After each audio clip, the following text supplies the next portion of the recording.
Before we start, just a quick reminder to hit that subscribe button. Only 2% are subscribed at 1,000 subscribers. I'll be posting a special video. My phone buzzes on the table and Lena freezes mid-bite.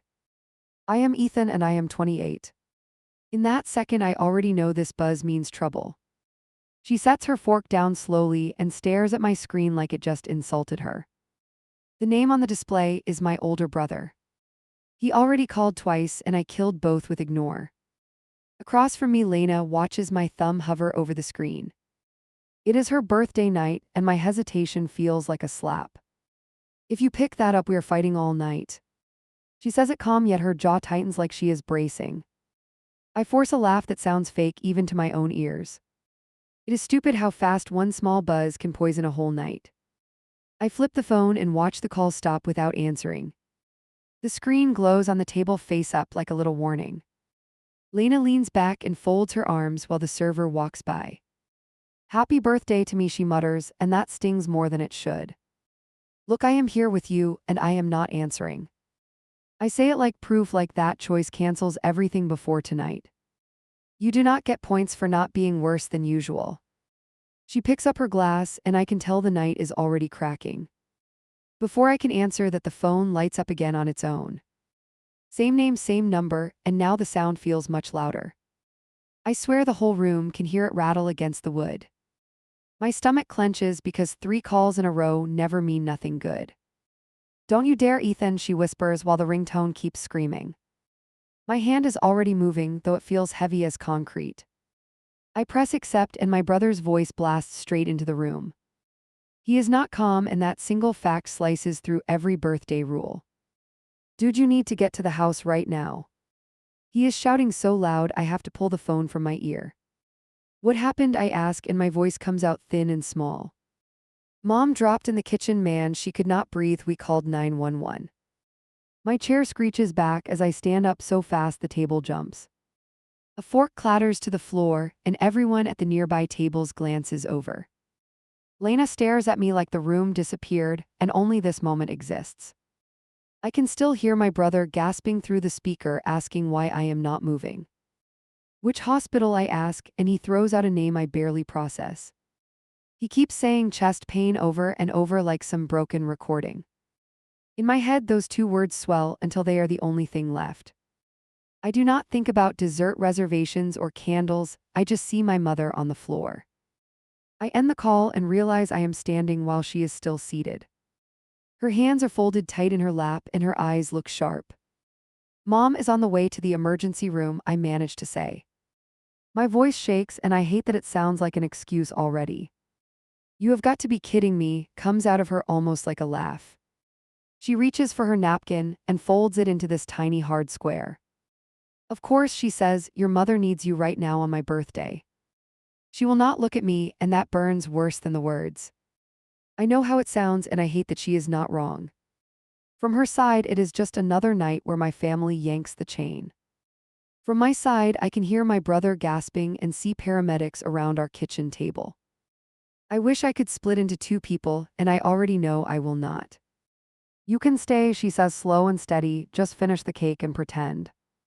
Or you can run back to her again and leave me sitting here. Her voice is not loud, yet I feel every word hit like a punch. I swear I could flip a coin and either side would still wreck something.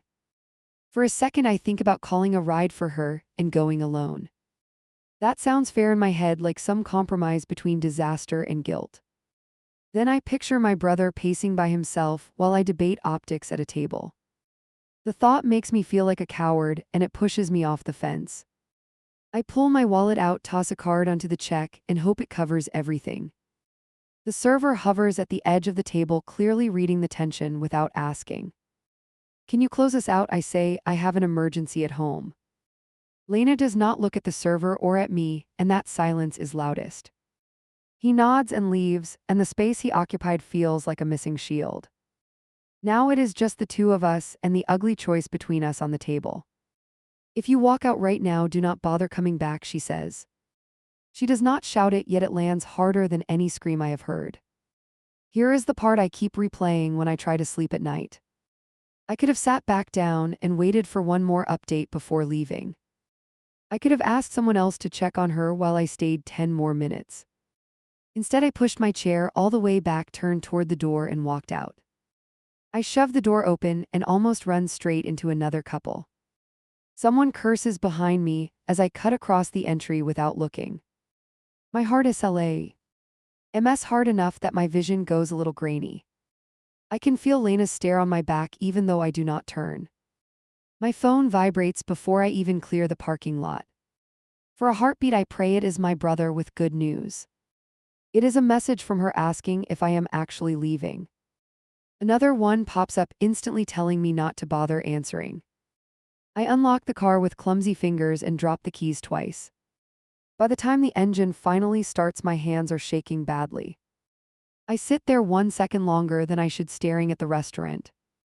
Part of me wants to walk back in and pretend this never happened.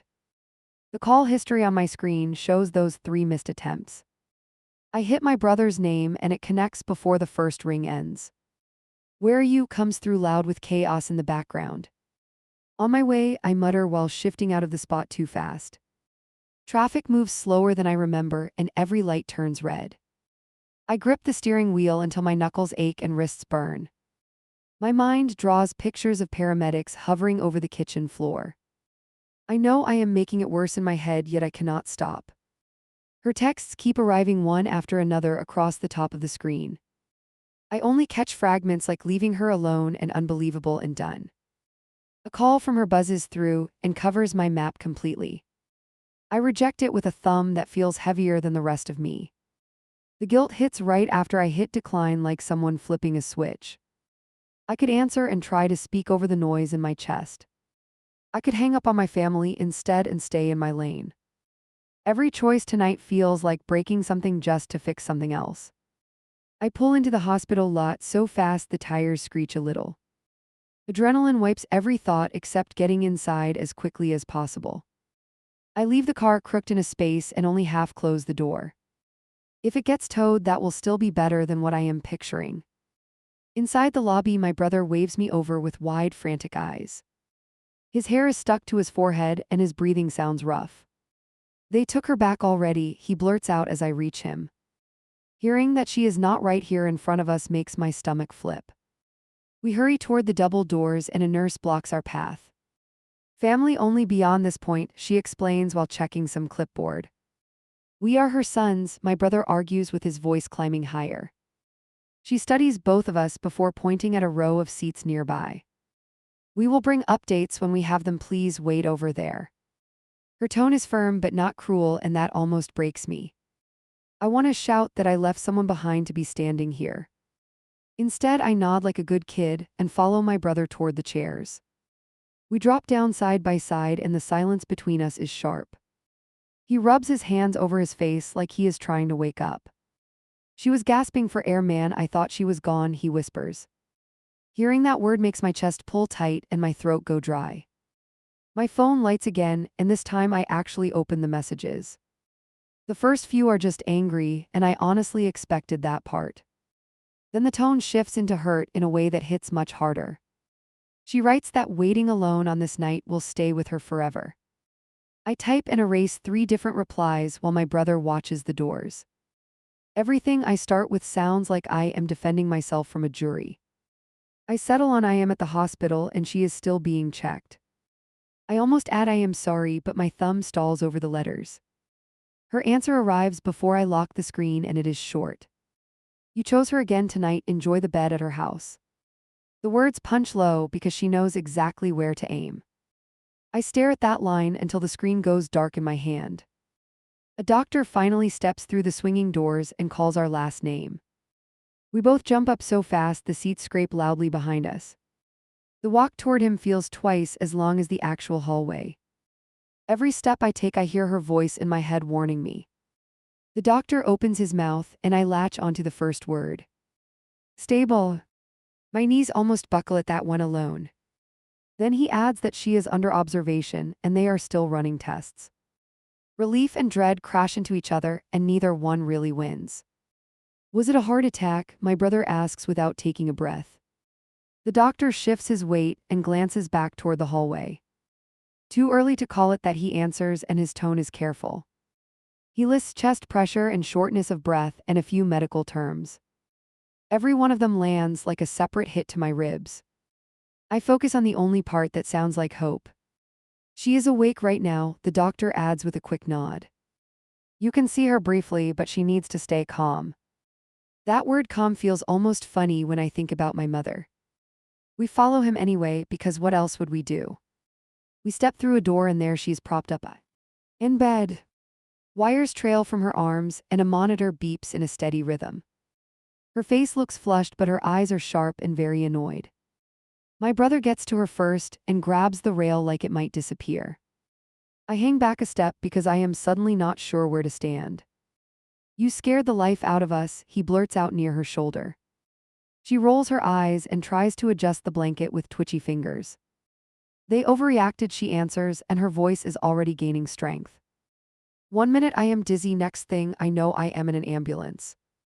That casual tone makes something cold settle under my relief.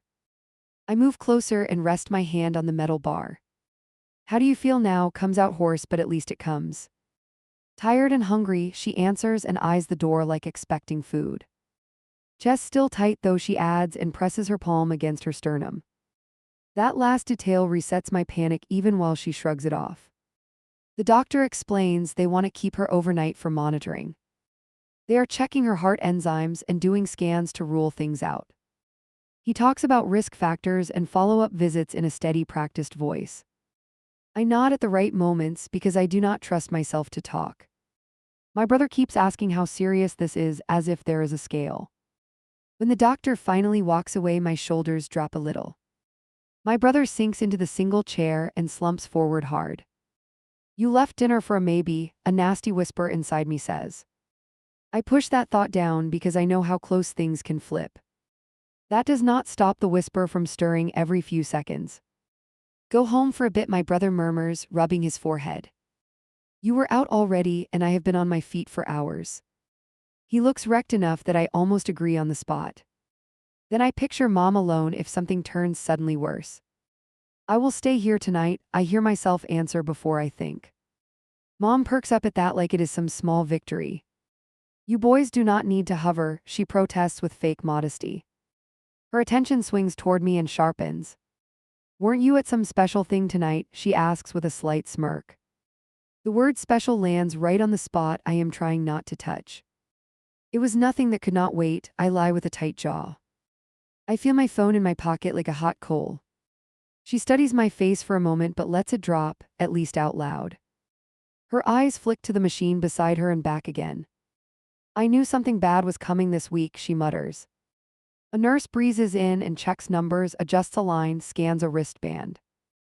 Try to rest, she tells Mom while smoothing the sheet across her legs. To us, she adds that one person can remain in the room overnight. My brother stands up with a groan and stretches his back. We will switch after I grab a shower and some clothes, he offers. We trade a quick look and he squeezes my shoulder before heading out. The door closes behind him with a soft click that feels very final. Suddenly the room feels too quiet even with the machines humming. Mom's eyelids start drooping now that the excitement is fading. It's just stress, she mutters one more time before drifting off. When her breathing evens out, I finally pull my phone from my pocket. The lock screen is a graveyard of alerts stacked on top of each other. Missed calls from Lena blink at me between message previews. Most of them are short and sharp, nothing like her usual tone. My thumb hovers over the notification tray while my stomach twists. I open the thread of messages and scroll up slowly. At first they look irritated but still teasing, a little playful. Then the jokes stop and it turns sharp and wounded very fast. She writes that she just sang herself happy birthday under her breath. She ends one with I hope your mom appreciates losing my last try at trusting you. I deserve a lot of that, I know that even reading it. The part that hits hardest is where she mentions everyone watching. She says the whole room stared while she signed the bill alone. She tells me she pretended everything was fine to the server. Then she adds that pretending is exactly what she is done with. By the time I get to the final message, the tone is ice cold. This was the last time I let you choose me second. Those words should make me text back immediately with something real. Instead, I just sit there replaying the scene from her angle. The more I picture it, the more I feel like the villain she sees. I finally type out a response with shaky fingers. She is in the hospital overnight. They think it was serious. I am here. I stare at the little box, debating whether to include anything else. I add, I am sorry the night went like this, and even that feels weak. I send it anyway because silence has already dug a huge crater. No answer. A few minutes stretch by and still nothing shows up. I lock the screen and force my eyes to the blinking numbers beside the bed. Mom twitch. Ease in her sleep and murmurs something I cannot catch. Every tiny motion from her drags my focus away from the empty message bubble. I must drift because the next thing I notice is numb legs. My back aches from the chair and my neck feels stiff. The room has that late-night buzz where time turns fuzzy around the edges. Mom is out cold now, mouth slightly open, chest rising in steady lifts. My phone buzzes again in my hand and jolts me back up. This time it is not from her. It is from a friend of mine with a screenshot of a post. Underneath the picture he wrote only 3 words. Dude, this you. My pulse jumps even before I tap the image. The screenshot shows a wall of text with a familiar pattern. Throwaway for obvious reasons sits at the top in bold. The title grabs me by the throat.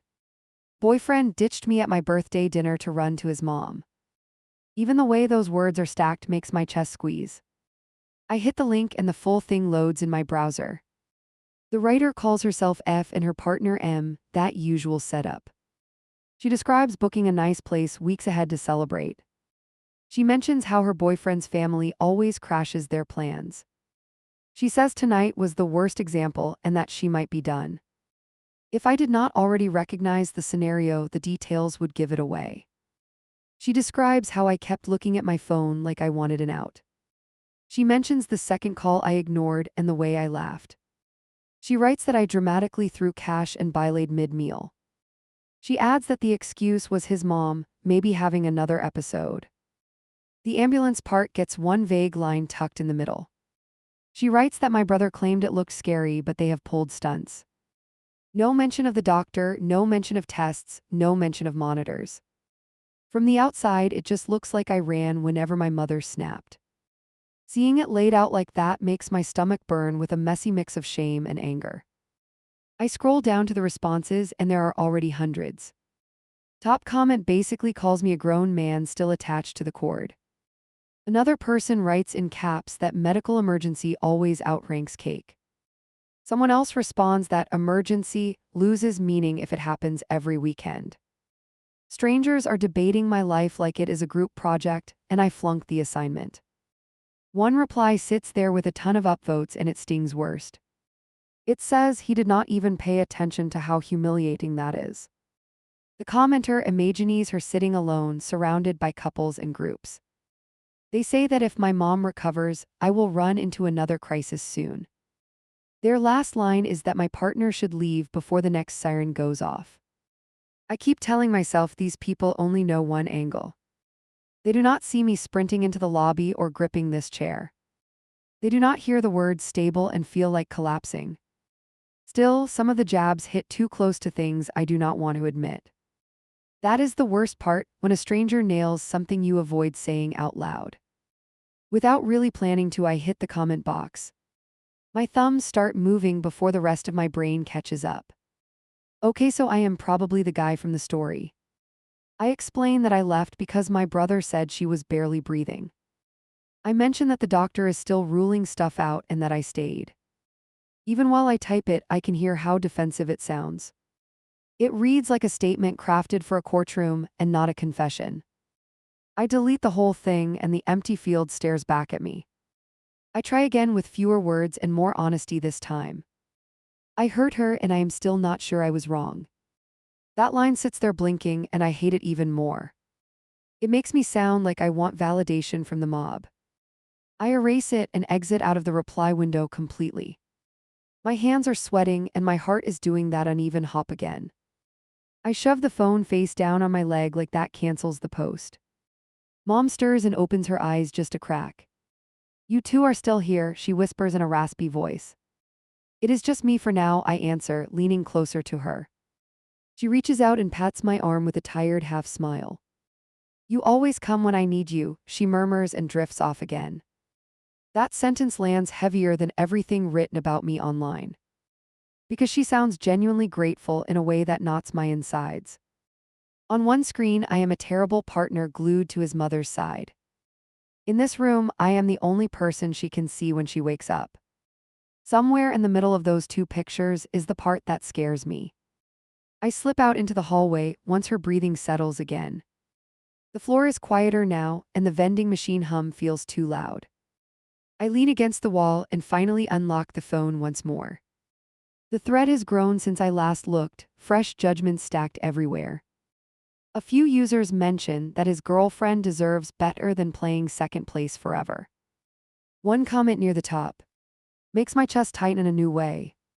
It says if this guy sees this, he better realize this is his warning. They talk about people who only wake up after losing something real. They end with, you do not get unlimited emergencies before people stop waiting. I cannot stop thinking about that sentence because it sounds uncomfortably accurate. I back out of the thread and open my messages again. The text I sent to her looks small and cowardly now. No answer, not even a delivered read mark, just blank space. I tap her name and hit call before I can change my mind. The ringtone goes on long enough that I start hoping voicemail stays off. Her recorded greeting plays and my throat closes up. I almost hang up without speaking, then force sound out. Hey, I am at the hospital and she made it through the night. I add that I should have handled dinner differently, that I get why she is hurt. Then I ruin it by saying, but I could not gamble with this, before hanging up. Back in the room, my chair feels even harder than before. I sit down and stare at my mother's wrist where the monitor clips on. Online, I am just this faceless character with a pattern of bad choices. In person, I am the sun watching that steady pulse blink on a screen. Trying to hold both roles at once is twisting something inside my chest.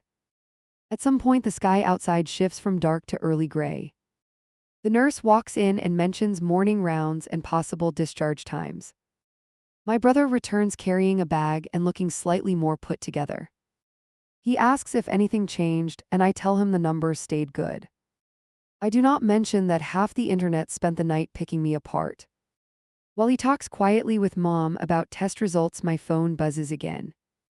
Another message from the same friend pops up over the lock screen. Dude, they updated the post, she says you still have not apologized. My face burns even though no one in the room knows why. Because for them, I am still just the worried son, not the guy from that thread yet. I open the message from my friend, and the link is right there. My thumb hits it before my brain catches up. The post jumps back onto my screen with that same brutal title. Only now there is a new line at the top in bold. Edit because he still has not apologized. My chest tightens as I scroll down to the update. She explains that I texted once with some excuse about the hospital. She writes that I never actually owned what I did to her. According to her, I made it all about his poor stressed mom again. Reading those words, I can hear my own voicemail in my head. She tells them she finished her dessert by herself in that booth. She says she smiled at the server and pretended nothing was wrong. She mentions walking to her car alone and crying in the parking lot. Then she adds that it hurt more than any breakup she has had. That part hits harder than all the insults under her story. The responses under the edit come in fast and furious. One person writes that I am using my mother as a shield. Another one calls me emotionally spineless for not apologizing outright. A few suggest she block my number and disappear quietly. One comment wonders if my mom even stayed in the hospital overnight. That last line makes me glance toward the bed automatically.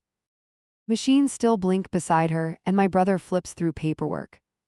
To everyone online, this room might as well be fake. They only see the version where I sprinted away from a birthday dinner. Honestly, from where they sit, I probably look like a total joke. You good? My brother asks without looking up. I realize my grip on the phone is way too hard. Yeah, I answer, which is a lie even my face does not believe. He narrows his eyes at me like he wants to push. Before he can, the doctor walks in with a folder tucked under his arm. He stops at the end of the bed and checks the chart. "All right, here's where we are after the night," he says. My brother straightens up and I feel myself hold my breath. Her heart looks okay, no sign of a full-blown attack. The word okay lands, but it does not erase everything else. "So what was this then?" my brother asks with a frown. The doctor explains they are calling it an acute stress response. He says her blood pressure spiked and her breathing went wild. He mentions risk factors and lifestyle and a follow-up with her regular doctor. He repeats that the heart muscle did not show damage on the tests. I latch onto that sentence and it slices in two different directions. On one side, I am relieved because permanent damage terrified me.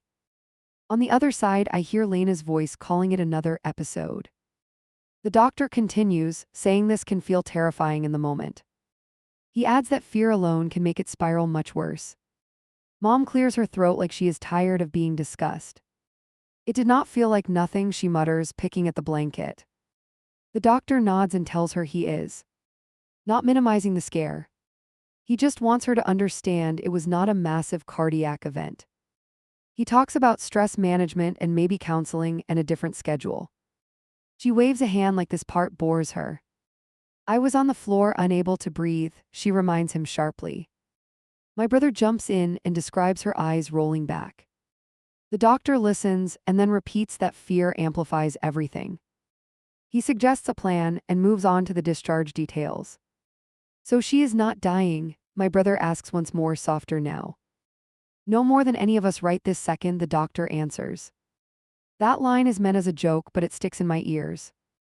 "Because might die tonight" is what pushed me out of that restaurant. Now the professional verdict feels a lot less dramatic than the original phone call. After he leaves, Mom lets out a long, dramatic sigh. "You hear that?" she says. "They act like I imagine half of it." She presses her hand against her chest again and winces. "That crushing feeling was not in my head," she insists. Her gaze swings toward me like she needs me to confirm that. I nod automatically because I did see her after the ambulance. I saw the mask and the shaking hands and the terrified expression. I know she went through something intense, even if it was not a full attack.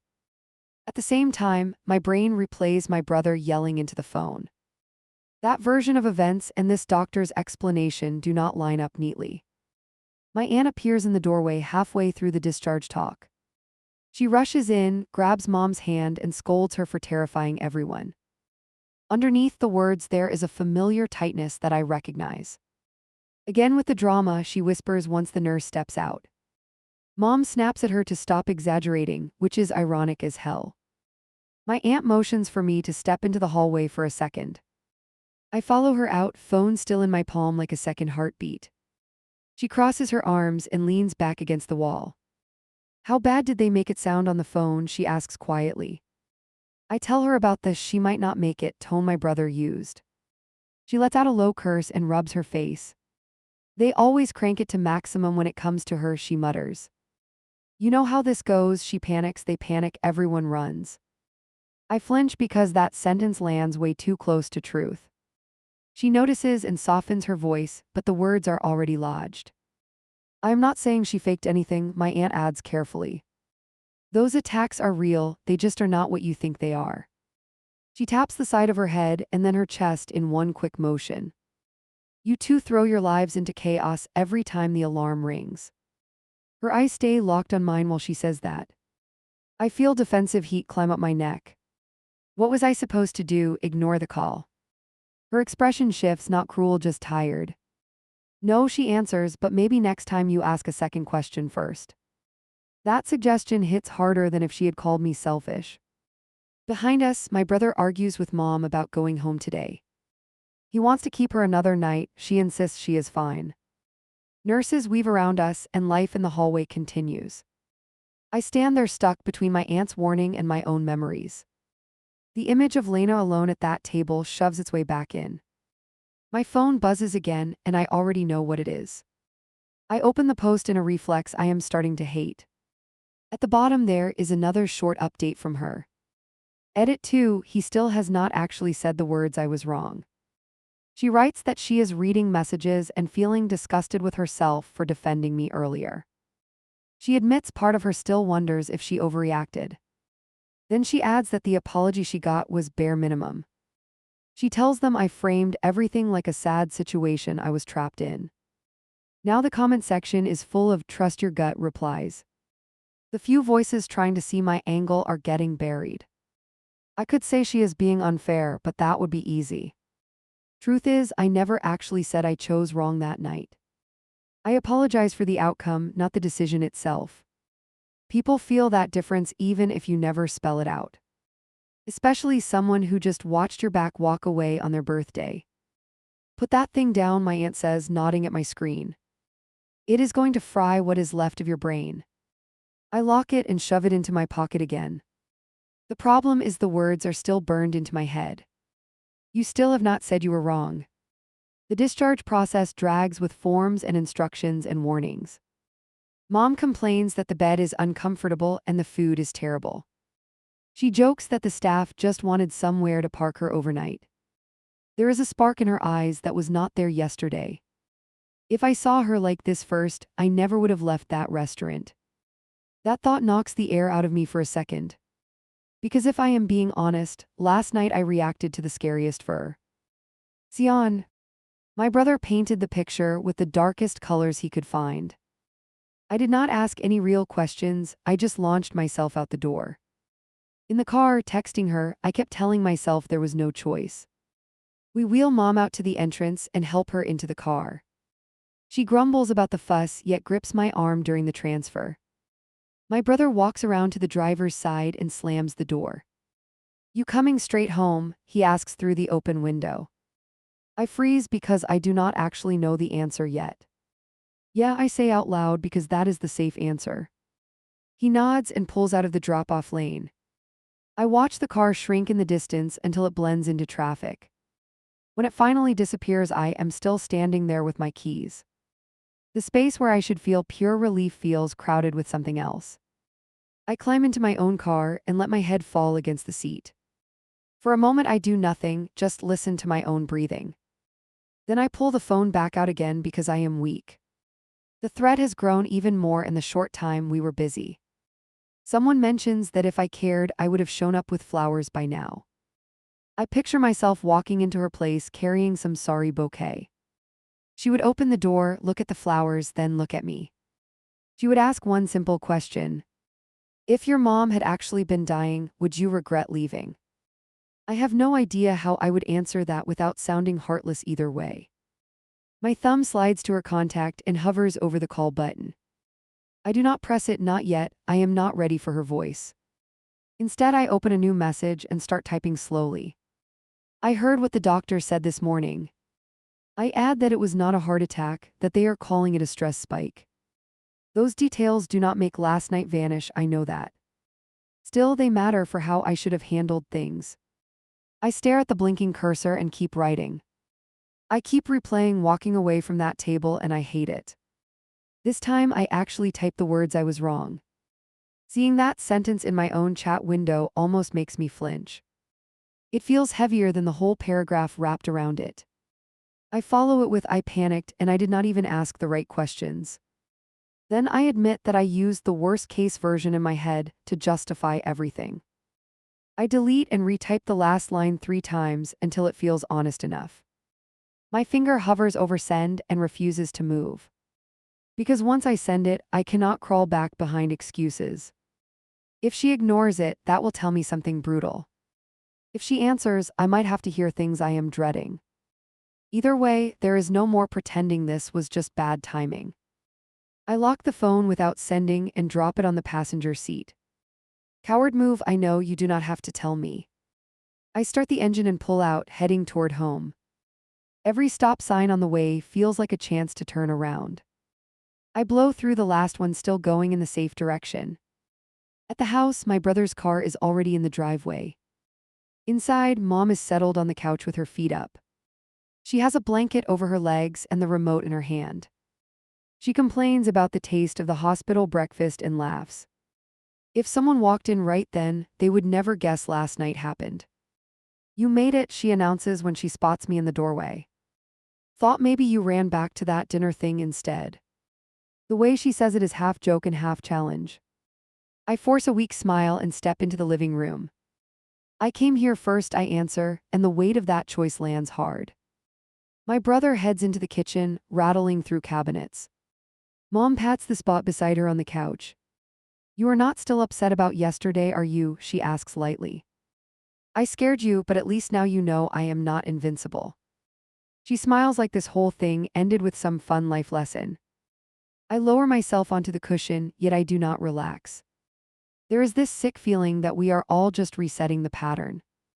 Emergency, rush, hospital, release, jokes, everyone pretends it is fine. Meanwhile, in another part of the city, someone is still hurt because of it. That someone has a whole crowd of strangers telling her she is right to walk. My phone buzzes on the table and 3 heads turn toward it. Mom arches an eyebrow, my brother pauses with a glass in his hand. You going to grab that? He asks like it is nothing. I pick it up and see her name on the screen at last. The message preview shows only the first few words. We need to talk about last night. My pulse jumps and the living room noise fades down.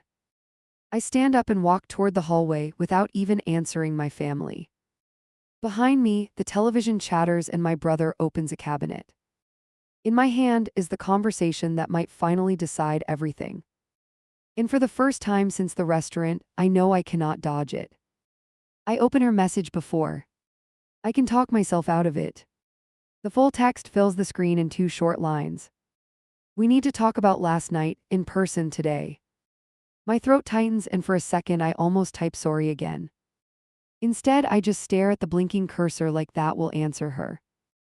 Another bubble pops up while I am frozen there. Can you meet me at the cafe near my place in an hour? No question mark, just a time and a location and a countdown. Something in my chest drops because that sounds like verdict energy. My fingers move anyway and type out 3 letters. Yes. I add I will be there, then hit send before I hesitate. No emojis, no extra lines, nothing that tries to soften the edges. She does not respond, which somehow feels worse than a no. I stand there in the hallway while my family laughs in the other room. It feels like I stepped into a different house than the one I woke up in. You okay out there? My brother calls from the couch. Work thing, I answer, the lie coming out way too smooth. It is disgusting how practiced that tone sounds in my own ears. I have to run out for a bit, I will check in later. I grab my keys from the table and avoid looking at my mom. You just got here, she complains from the cushions. Her hand tightens on the blanket like I am abandoning her. I need to handle something, I will be back tonight. I keep it vague because saying girlfriend out loud right now feels wrong. She mutters something about everyone always rushing and turns back to the television. The front door closes behind me and the quiet hits hard. I stand on the porch for a second, breathing air that suddenly feels heavy. In my pocket, the phone rests like a small loaded choice. I check the time and realize I have less than 40 minutes. Plenty to make it there, not nearly enough to get my head straight. On the drive over, I do the one thing I swore I would stop. At a red light, I open that stupid thread again. The top comment under her last edit is a new one. It says, if he wanted to fix this, he would be on your doorstep right now. Another reply under it reads, people show you their priorities, believe them. I slam the screen dark and toss the phone onto the passenger seat. Hearing it from strangers would not sting so much if they were wrong. I have spent so long juggling everyone that I forgot who keeps dropping. Tonight I am about to find out what finally hit the floor. The next green light feels like it comes way too soon. By the time I park near the cafe, my palms are damp. I wipe them on my jeans and try to slow my breathing. No plan survives the first 5 seconds of a real conversation. That thought loops through my head as I push the door open. I spot her instantly, even though she picked a corner. She sits with her hands around a cup that has cooled. Her posture is straight, careful, like she is holding herself together. She looks up when the door chimes, and her eyes land on me. No smile, no glare, just tired focus that makes my stomach twist. I walk over feeling like I am heading toward a firing squad. Hey, I start, and it sounds weak the second it leaves. Sit, she answers, pulling her hands back from the edge of the table. The chair scrapes softly as I pull it out and lower myself. For a moment, we just look at each other with old versions of us in the air. My mouth opens then shuts again because I do not trust it yet. You left me on my birthday, she says right away. No warm-up, no small talk, she just drops it in the space. I know, I answer, and that is the only honest start I have. There is a tiny shake in my voice that I do not hide. I am not going to pretend that did not happen. She exhales slow, like she has been holding that breath since yesterday. When you walked out, I told myself emergency means emergency. Her fingers tap the side of her cup, a quiet, frantic rhythm. I kept waiting for you to send something real during the night. Her gaze pins me in place, icy and wounded at the same time. I was at the hospital the whole time, I say too quickly. I hate how fast I reach for that fact like it is armor. She lifts one eyebrow and leans back in her chair. Yeah, I read that part along with the rest of the comments. Hearing that makes my stomach drop lower than it already was. You turned our entire night into content, she continues quietly. It was either that or scream into a wall, she adds, shrugging once. I did not use your name, I did not blast your job or anything. She studies my face while she says it, like checking for a reaction. I just needed to know if I was losing my mind. I read it, I admit, my fingers knotting together under the table. Of course you did, she replies, a humorless laugh slipping out. So you saw people telling me to dump so fast I would leave skid marks. She says it almost casually, but her jaw tightens on the last word. Did any of that make you stop and really look at yourself? Yeah, I answer. Because lying now would be pointless. It messed me up more than I want to admit. I glance at my hands, then force myself to meet her eyes again. I kept wanting to type some big defense like a coward. I deleted every draft because they all sounded like excuses. Her mouth softens for a second at that, then hardens again. You did call me, she says, to be fair. You left that voicemail about how you could not gamble with her life. She mimics my tone just enough that I hear how it landed. You realize you never once said I was right to be upset. I pull in a slow breath because she is not wrong. In my head saying I was sorry covered that part, I answer. Out loud, I do not think it landed that way at all. I let the silence sit for a beat, then push through it. I messed up that night in a very specific way. I did not ask enough questions before bolting, I continue steadily. I grabbed the worst possible version of events and ran with it. I left you there with zero information and zero choice. I turned your birthday into a casualty of my panic. I swallow hard, then finally say the sentence that has been stuck. I was wrong to handle it like that. She blinks as if she expected everything except those exact words. Her fingers stop tapping and her shoulders loosen a fraction. That is the first time you have actually said it, she mutters. Not sorry it went that way or sorry your feelings are hurt. Just straight up wrong. I wanted to say it yesterday, I admit, voice low. Every time I tried, I kept hearing my brother yelling in my ear. He told me she could die if I did not move immediately. I built the whole night around that sentence and nothing else. But that does not change the way I left you sitting there. She nods once, acknowledging the complexity without forgiving it yet. Let me ask you something, and I need you to be honest. She leans forward slightly, eyes locked on mine, no escape route.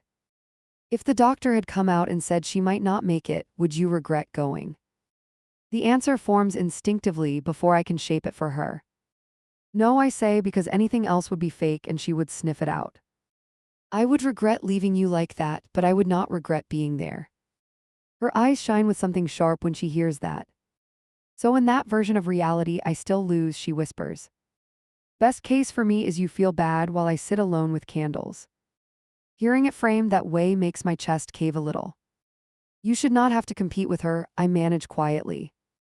That is exactly how it has felt, she replies, voice flat. Like every time we make plans, there is this third person at the table. Except she never has to physically sit there for you to pick her. I open my mouth to deny it, then stop, because she is right. My whole life has been built around whoever shouts the loudest. My family has always known they can yank me with a single call. I always told myself that meant I was loyal and devoted. Now it just looks like I never learned how to stand still. She lets the silence linger, then drops the part I have never fully heard. Do you know why birthdays freak me out so much? She asks. I shake my head because we always danced around that conversation. I figured you just liked making a big deal out of them, I admit. Her mouth twists at that and she glances down at her hands. My dad died on his birthday, she says, voice suddenly very calm. The words hit like a punch because I did not see them coming. He was supposed to meet us for dinner that night. He called and said he felt a little off, maybe some indigestion. We told him we would swing by after we finished eating. Her fingers tighten on the edge of the cup until her knuckles pale. We got there 2 hours later, and the paramedics were already done. She stares past me like she is watching that night replay on a wall. He spent his last couple hours alone on that couch while we joked at a table. The next year when my birthday came around, I could barely swallow food. I do not say anything because anything would sound small next to that. She goes on, not rushing, just laying the facts in front of us. Ever since then, birthdays mean one thing to me. Who chooses to be in the room when it matters and who does not. I did not tell you the full story because I thought you would see pieces anyway. I saw that they were important to you, I answer softly. I just thought it was about feeling celebrated, not about not dying alone. Hearing my own words makes me want to crawl out of my skin. That is on me, I never pushed to understand the weight behind it. I treated last night like any other plan that could be postponed. She draws in a shaky breath, the first crack in her steady tone. I watched you stand up and thought, there it is, replay. Someone I love walking out while I am mid-sentence because something else might happen. I know your mom being scared was real, I am not denying that. But your exit told me exactly where I land in your emergency list. I hate that my choices made you relive that, I tell her. I hate that it took strangers yelling online to make me stare at it. I am not going to pretend I can flip some switch and never run again. I have a lot of unlearning to do with my family and their crises. I just finally see that it is not only my problem when I sprint out. She studies me for a long moment like she is trying to decide if she believes that. You know what scared me more than you leaving? She asks quietly. I shake my head again because at this point I am done pretending. The fact that you sounded more upset about Reddit judging you than about hurting me. That one lands because it is the ugliest part of this whole thing. She's not wrong and I know it. Reading those comments felt like being stripped in the street. Instead of calling her first, I kept scrolling and composing clever defenses. I hated how they saw me more than I hated what I had done. Realizing that makes me want to flip the table and start over as a different person. Yeah, I admit, eyes dropping for a second. I got wrapped up in what everyone thought instead of focusing on you. It was easier to argue with usernames than to sit with what you felt. That is cowardly as hell and I am not proud of it. I am telling you this because I do not want to hide behind some polished story. She nods slowly, processing, then lets out a short breath. So here's where I am, she says, lining up her thoughts. I love you, that part has not magically vanished in 24 hours. But I do not trust you right now. And I am tired in a way that feels bone deep. The word love hits and then slides right past the rest. The word trust hangs between us like a heavy rope I dropped. What would it take to build that back up? I ask carefully. Honestly, part of me hopes she says something impossible so the choice is made. Another part hopes she gives me a list I can tackle like homework. She thinks for a moment, eyes flicking toward the window. I would need to see you actually set boundaries with your family. Not just talk about how intense they are and then run when they call. I would need to see you ask questions before you leap into crisis mode. And I would need you to understand that my needs are not optional extras. I want to do those things, I answer, and I mean it. But I have to be honest, it will not be quick or pretty. My mother already guilt trips me if I leave the room too long. My brother goes straight to disaster language when he is scared. Walking away from that pattern will blow everything up for a while. There it is, she says softly, not angry, just resigned. You do not say you cannot, you say it will blow things up. You hear that as a horrible outcome, but part of me hears hope. Because maybe they need things shaken if they think they own you. She shakes her head and rubs her forehead once. I am not asking you to cut them off forever, she continues.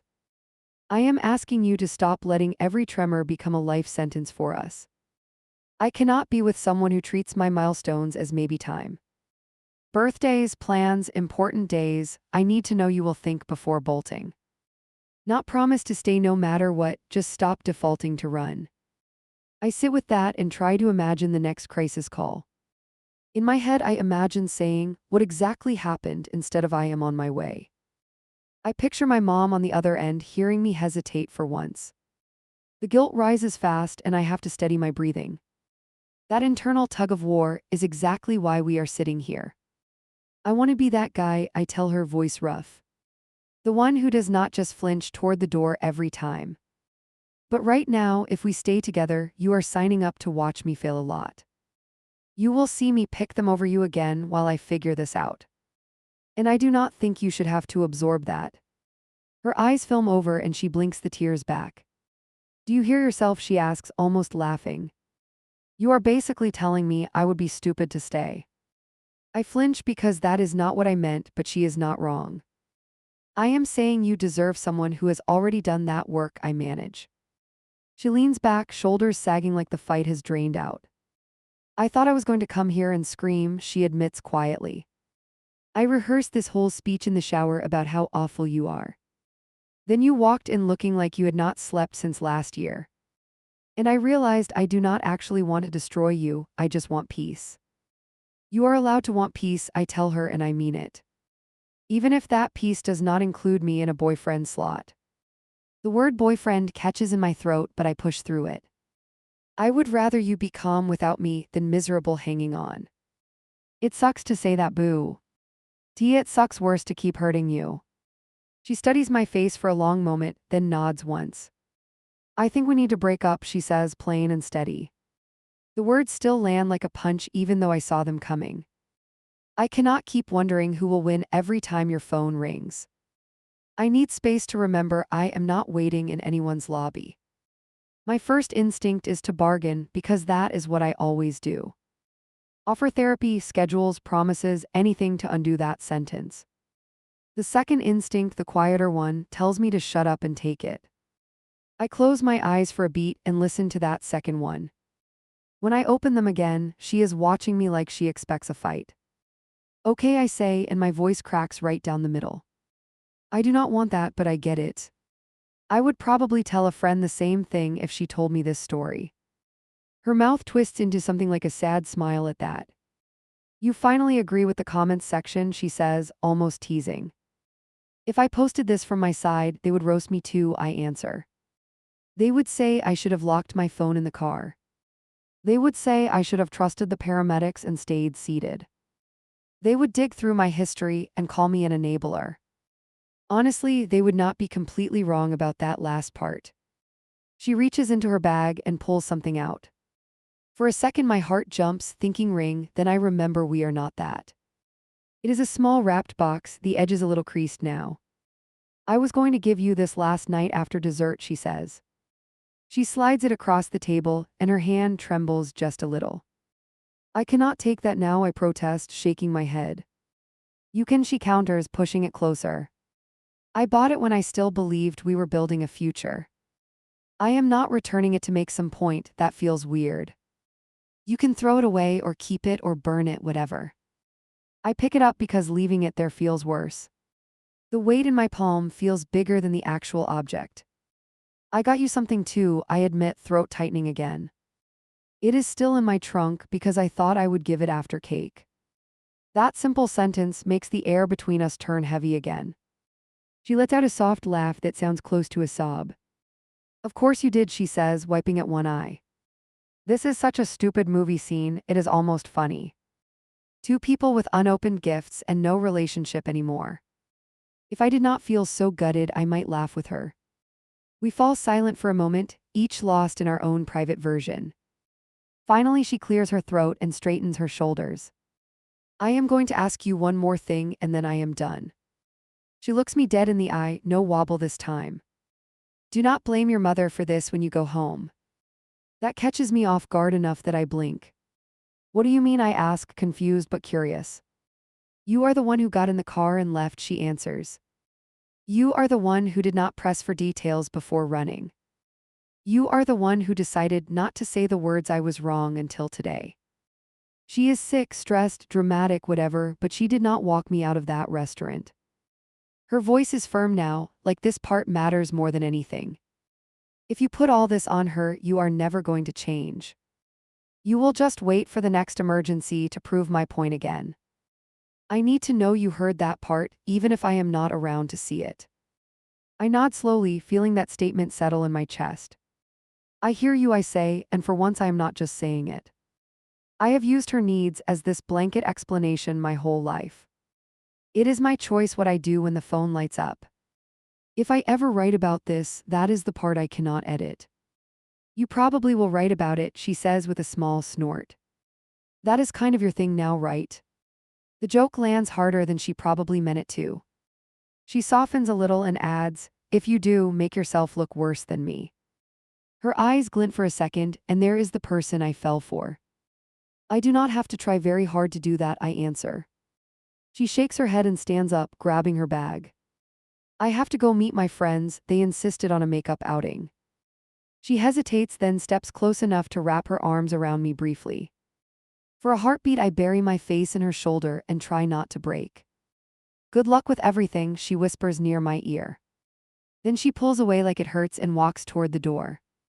I watch her leave without chasing her for the first time ever. The bell above the entrance rings once and then she is gone. Just like that, my life divides into before the restaurant and after. I sit there for a while with the box in my hand. The chair across from me feels aggressively empty. Eventually the server swings by and asks if I need anything else. I shake my head and drop cash on the table with a quick nod. Walking out feels a lot different when I am the only one. Leaving. In the car, I do not start the engine right away.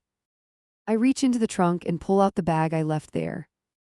Inside is the present I picked out for her, still neatly packed. I think about dropping it at her place, then decide against it. Leaving it on my shelf for a while feels like the right kind of punishment. When I finally drive home, the house looks exactly the same. Inside, my mom is dozing and my brother is on his phone. Where did you disappear to? He asks as I walk in. Handled something I should have handled earlier, I answer. He shrugs, uninterested, and goes back to whatever is on his screen. I step into my old bedroom and close the door behind me. The quiet in there presses against my ears, almost humming. My laptop sits on the desk where I left it months ago. I open it, connect to the internet, and my fingers move on autopilot. They type in the name of the site I have had in my face all night. The front page loads with a fresh pile of drama. I ignore all of it and go straight to the relationship forum. My cursor hovers over the button I have seen 1,000 times. Create post. I click it before I can talk myself out of it. For a title, I write the sentence that has been stuck in my head. I ditched my girlfriend in a restaurant on her birthday because my mom had a medical emergency. No question, just that bare ugly truth stretched across the top. In the text box, I start with the basics, but not the way I did in my drafts. This time I do not skip my own worst angles. I write about ignoring context and racing to my car. I write about not asking follow-up questions when my brother panicked. I write about the doctor explaining it was a stress episode, not a full attack. I write about my aunt calling out the pattern I refused to see. I write about reading the earlier post and still centering how judged I felt. I include the part about her father because it matters more than my pride. I explain how she told me about finding him after dinner. How birthdays became a measure of who sticks around when it counts. How I walked out on her exact nightmare and called it unavoidable. I do not downplay anything, even when my fingers itch to soften it. At the end, I add the part that brought me here. She broke up with me today, and I agreed she should. I want to change how I react to my family's crises, but I know it will be slow and ugly. I do not expect her to wait for that work to be done. Then I finally type the question I have been carrying under my ribs. Am I as awful as this sounds, or is there a way to grow from this without turning my mother into the villain? I sit back and read the whole thing again from top to bottom. For once, I do not touch a single word, even the ones that sting. My hand hovers over the mouse and my heart pounds like I am back at that table. Posting will not fix anything with her, I know that. At best, it might keep some other version of me from sprinting out too. I click post and watch the screen jump back to the thread view. The title sits there at the top with 0 comments for the moment. I close the laptop before the first judgment can appear. In the dark reflection on the screen, I barely recognize the guy staring back. But for the first time since the restaurant, he looks like he might actually be learning something.